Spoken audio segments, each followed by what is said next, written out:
The world's geopolitical map feels as if it is shifting under our feet, from the Caribbean basin, where US pressure on Venezuela has taken a sharp and militarized turn, to Brussels, where Canada has stepped into the heart of Europe's rearmament strategy.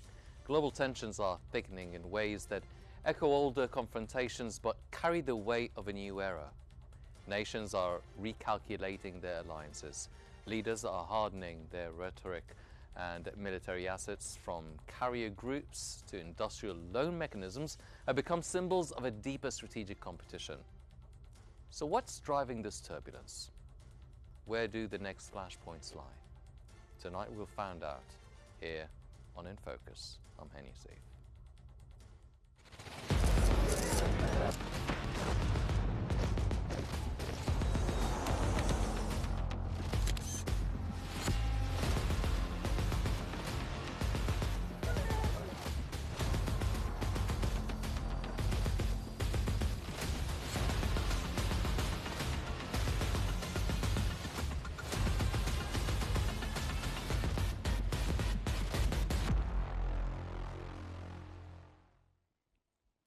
U.S. President Donald Trump confirmed a recent phone call with Venezuelan President Nicolas Maduro amid escalating tensions between the two countries. According to The Guardian, the conversation reportedly touched on a possible in-person meeting. Although no concrete plans have been made, Trump's administration continues to increase military pressure in the Caribbean, targeting drug trafficking routes while exploring potential diplomatic channels. Trump declared Venezuelan airspace closed in its entirety, raising concerns in Caracas about possible military action. The U.S. accuses Maduro of involvement in drug trafficking, allegations he denies. Meanwhile, human rights groups criticize U.S. strikes on suspected drug vessels as extrajudicial killings. This mix of military assertiveness and diplomatic overtures highlights a complex U.S. strategy towards Venezuela aimed at countering Maduro's regime and drug trafficking operations. Maduro remains publicly defiant amid the pressure.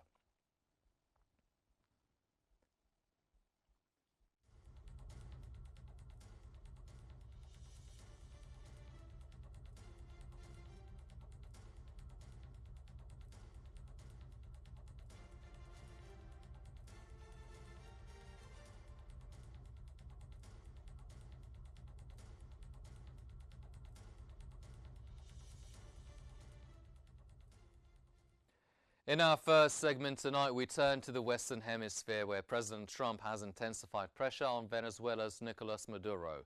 A growing U.S. military presence in the Caribbean carrier groups, amphibious ships, and a marine expeditionary unit has signaled that Washington is no longer relying solely on sanctions or diplomacy. At home, Maduro is responding with defiance, telling tens of thousands of supporters, "We do not want a slave's peace." Meanwhile, analysts warned that maritime incidents involving alleged smuggling vessels could trigger something far more dangerous. Tonight we examine the stakes, and we're joined by Mr. Peter Roth, the contributing editor at Newsweek, speaking with us from Washington. Mr. Roth, welcome to In Focus. Let's begin with the fundamentals. What explains this sudden intensification of U.S. military posture around Venezuela? Well, thank you, and it's good to be with you. The Trump administration was elected to do something about the problems created on the U.S. border with Mexico. It was very clear. They've largely stopped the open border situation that existed under Biden. But the problem wasn't just people coming in from Mexico. It was cartels coming into the United States, trafficking human beings, bringing drugs like cocaine and fentanyl. The Venezuelans have been an active part of the drug transmission. At least that's what the Trump administration believes. They have branded Maduro not only an illegitimate leader, accusing him of having stolen the last election from the opposition, a sentiment that is shared by a number of other international countries or international observers who watched the election, but that he is also, in fact, the de facto, if not actual, leader of a major Venezuelan drug cartel. Mm-hmm. And the U.S. military has taken action against ships that it says are carrying illicit, illegal drugs and counterfeits into U.S. territorial waters to land them here. And as a consequence, they move them to airplanes.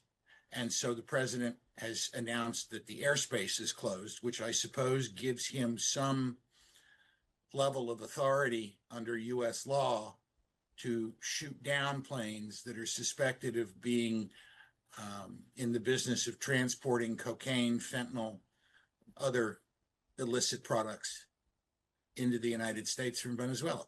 Mm-hmm. Well, Washington does insist that this is an anti-drug campaign. However, many political observers and analysts are saying that maybe that narrative is not so credible. Maybe it is a cover for political coercion. What do you think? I think it can be both. I have, and again, because I'm careful to do this, my personal opinion, this is not reportage, this is my personal opinion, is that I'm not sure at all that we have the right to blow these ships out of the water and kill the people that are on them in the name of interdicting the flow of drugs into the United States. That is a criminal activity. It is not a state-on-state activity. It is not a terrorist activity, although the Trump administration seems to believe that simply by putting that label on it, you can do whatever you want. I have real concerns about respect for due process. That these people ought to be arrested and tried, and not just murdered, not just taken out, even if they're in the midst of doing horrible things. Due process exists to protect the innocent, not the guilty. And when you start to let the slippery slope slide on your treatment of the guilty, eventually you get into places where innocent people are put in jeopardy. Mm-hmm. And we're supposed to be more concerned about protecting innocence than we are about punishing guilt. That's the American system. Well, we've seen the strikes on the suspected smuggling vessels and the follow-up attacks, and Washington does claim they are lawful. But how are these actions then being interpreted in the region? In Central America, mm-hmm. I think that, and South America, I suspect that some governments that are friendly to U.S. interests, like the new government in Bolivia, the government in Argentina, the government in some of the Central American countries, are probably supportive, as, oddly enough, I think the Mexicans may be supportive as well. Number one, it takes heat off Mexico in terms of the pressure coming from the United States. But number two, the Venezuelans have been funding and pushing the convoys up through Central America into Mexico, into the southern and southwestern United States. And if they're busy defending their drug shipments, they're not as likely to be busy pushing people through Mexico into the United States. So that would work. I think there are probably some other countries where anti-U.S. sentiment runs high. Cuba runs to mind, where this is seen as an act of war. And another typical example of U.S. bullying of Central and South American countries with an eye to exploiting their mineral resources. Mm-hmm. Well, President Trump also confirmed direct communication with Maduro. What does this reveal about the administration's strategy? Pressure, negotiation, or both? Everything with Donald Trump is a negotiation. Pressure is applied to incentivize the desire on the part of another world leader to negotiate. You saw that in Gaza. You saw that in Iran. You see that in Russia. over Ukraine. You're seeing it here. I suspect the phone calls center on how much is it going to cost us for you to leave and go to Havana or go to Moscow or go to Monte Carlo or go to someplace where they can't extradite you back to Venezuela, and you turn control of the government over to an interim leader while we hold free elections. Mm-hmm. Well, Caracas does accuse the U.S. of using the counter-narcotics narrative as a pretext for regime change. Is this framing resonating then internationally? I don't know that its framing resonates internationally. I can speak more about how it resonates here in the United States and among the people that dislike Trump. It resonates strongly. It's another example of Trump being reckless, of Trump potentially drawing the United States into a prolonged military conflict, although I don't really think a war between the United States and Venezuela lasts very long, if it happens, and I don't think it happens. Among Trump voters, tremendous plus, aggressive foreign policy, national security deployments to protect America first. Remember that the swing states that put Trump back into the White House in 2024 are, I think, more adversely affected by problems like fentanyl.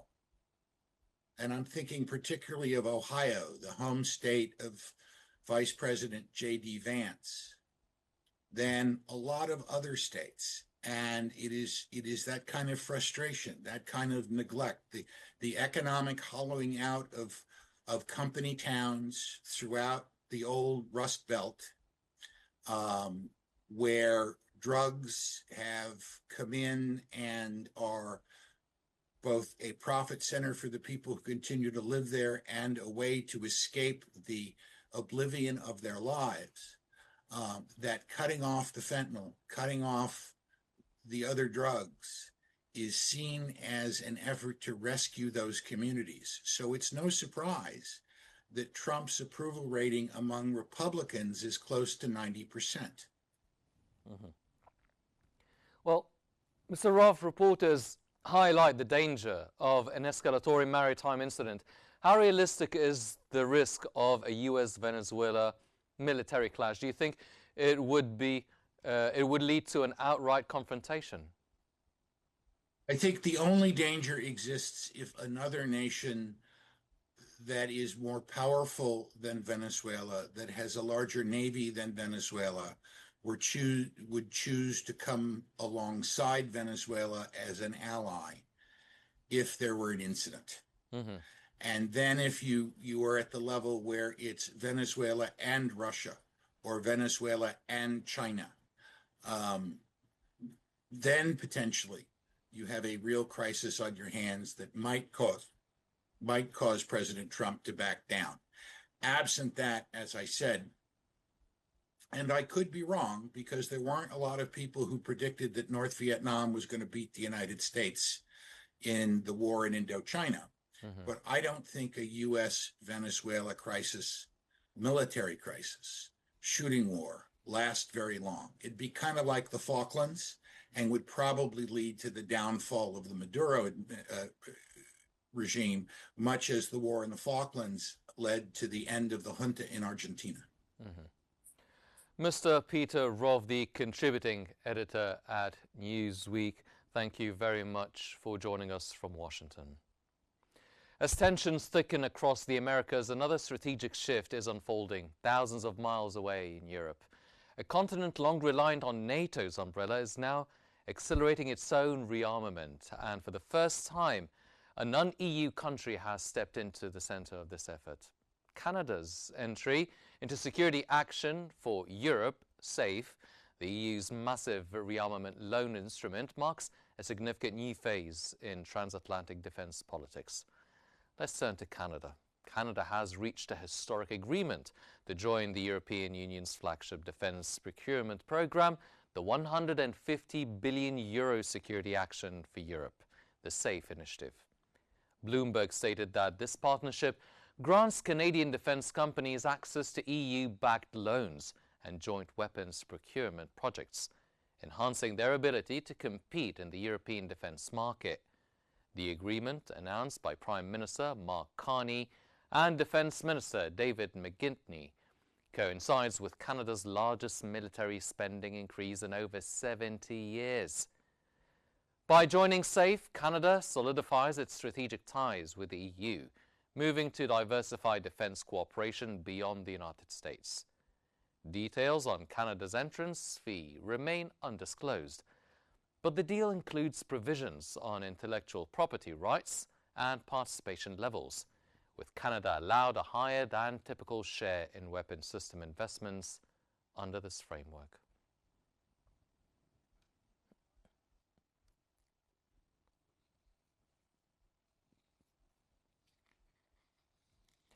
In Brussels, the European Union has launched a major defense transformation, the Security Action for Europe, SAFE initiative, a €150 billion instrument designed to rebuild Europe's military capacity by 2030.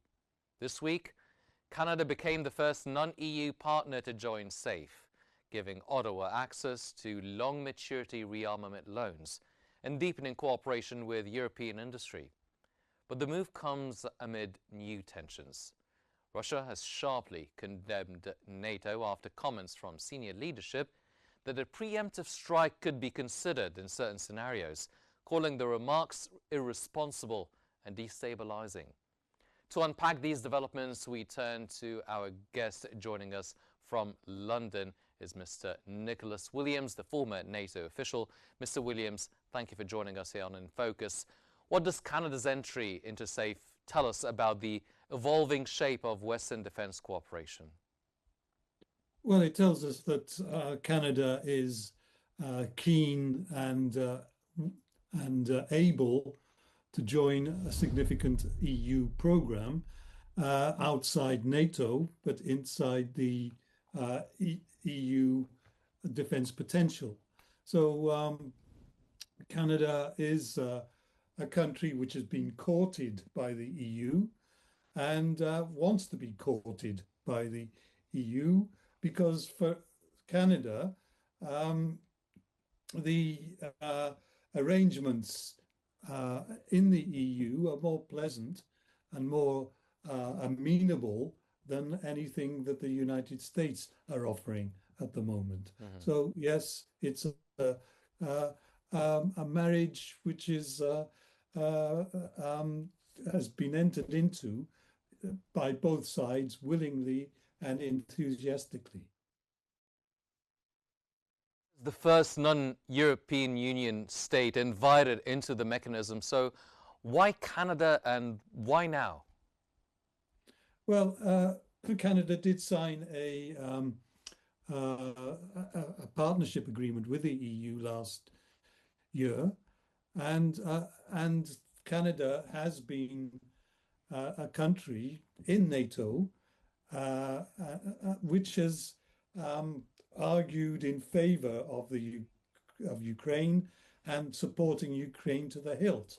The Canadians are, from a Russian perspective, very anti-Russian, and so it's their strategic vision in Europe is aligned with the EU. And I say, why now? They signed an agreement, but this has been coming for a long time. Canada has been re-engaging in European defense after its sudden withdrawal of Canadian troops from NATO in Europe in the 1990s. Well, SAFE allows the European Union to borrow 150 billion euros for defense. How transformative is this instrument in practical terms? In practical terms, it's gradually transformative. What the EU is doing is giving loans long-term and at low interest to countries which are boosting the European defense industrial base. And it's EU focused, though third parties like Canada, with an agreement, can participate above the 35% limit for third parties. And that will benefit its own defense industry. But the primary concern is the European Union's defense industrial base. And it's, as I say, it's gradually transformative because France and Germany, who are the majority, hold the majority of the defense industrial base, will have to accept certain competition from other EU countries in terms of this loan and in terms of developing the base. And France is very protective, as we all know, of its own defense industries. And that's why they've, for instance, put major barriers to the UK participating in this safe program on beneficial terms. Mr. Williams, SAFE imposes strong European content rules. How will Canadian firms operate under such constraints? Ottawa says this is about diversification beyond US suppliers. Does this signal a shift in Canada's strategic balance? Well, it signifies not a shift, but a hedging. Yes, the Canadian economy, the Canadian industrial base is geared, and the defense base is geared primarily to the United States. But what this agreement allows is that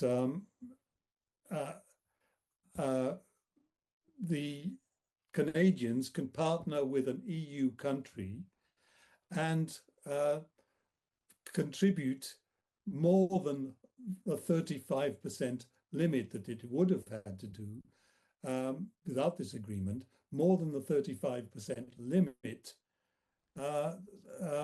for third parties. So perhaps it can contribute to the value of 50% in a defense equipment project.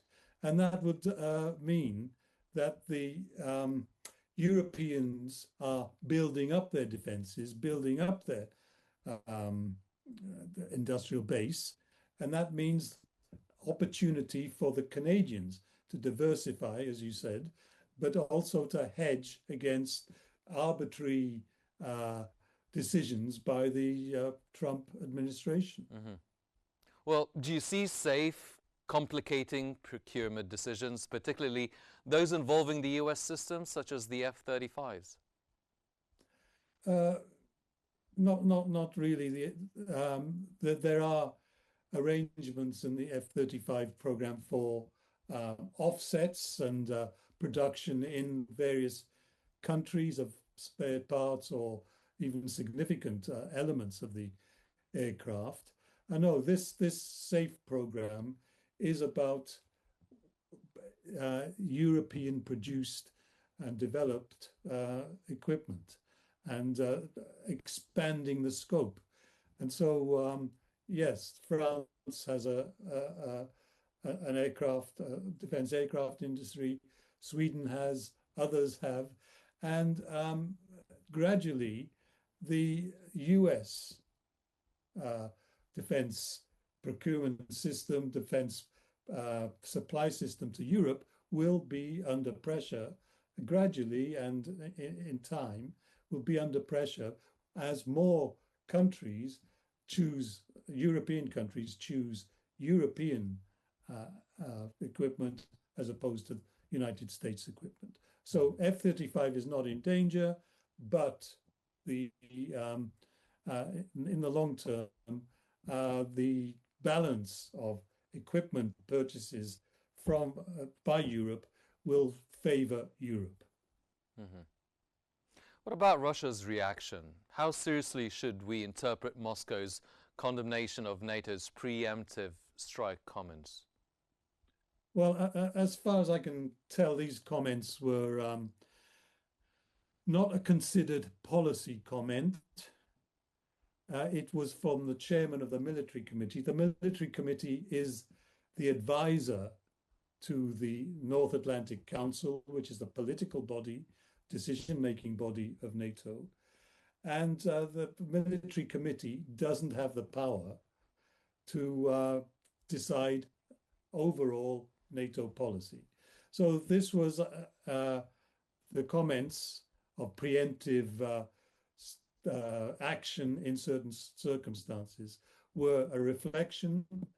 He was speaking in the context of hybrid operations, so I assume that he would have been considering the potential of a cyber preemptive attack in the knowledge that someone else would be attacking NATO countries. I'm speculating, but the a preemptive missile attack or any other attack against Russia would be greeted with horror, not just within Russia, but within NATO itself in the political North Atlantic Council. Yes. Well, with Europe rearming and NATO tightening its deterrence posture, are we entering a more fragmented or a more unified Western defense era? Both, paradoxically. It's more unified against Russia. The deterrence posture has been much enhanced and will be much enhanced, and the defense spending will be much enhanced with a almost single focus on deterring and defending against Russia. But because of the unreliability as many Europeans fear of the United States, particularly under Trump, but probably under his successors, the Europeans are trying to project a European and develop a European capability which can be used even if the United States does not involve itself in NATO or with the Europeans. They want to break the weakness of which the Europeans have, that they can't operate even in a basic way in defense without the United States. Mm-hmm. Well, one final question. What indicators should we be watching out for in the next few months, from safe implementation to NATO-Russia relations? Well, I think the safe implementation, one factor is whether the UK can negotiate a deal with the EU. The talks have broken down in the past week because the EU was demanding what the UK thought was a hugely disproportionate sum of money to access this, like a deposit, to access this fund. But all focus will be on Russia, and I think the